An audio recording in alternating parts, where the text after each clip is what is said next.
Have you ever thought कि आपको जबलपुर में एक ऐसी जगह मिल जाएगी जहां आप आराम से बैठ के अपना काम कर सकते हो, टेस्टी टेस्टी खाना एंजॉय कर सकते हो, साथ में आपको यहाँ बर्थडेज एंड किटी के लिए भी प्लेस मिल जाएगी। So hi, this is Shruti and this is another day of exploring my खूबसूरत सा शहर Jabalpur. So recently I visited coasters, Jabalpur का एक को वर्किंग स्पेस जो सच में एक वाइब है।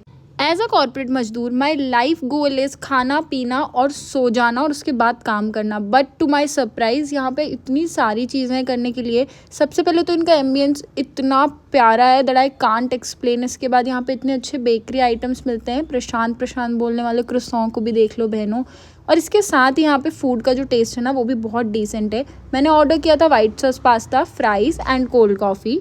Everything was pretty decent in taste, but pasta to my surprise was a little more tasty. Cold coffee का टेस्ट भी काफ़ी अच्छा था। So you visit here right now and drop your experience in the comment box and tell me कि इसके अलावा मैं और कहाँ विजिट कर सकती हूँ इन जबलपुर। सो बाय बाय।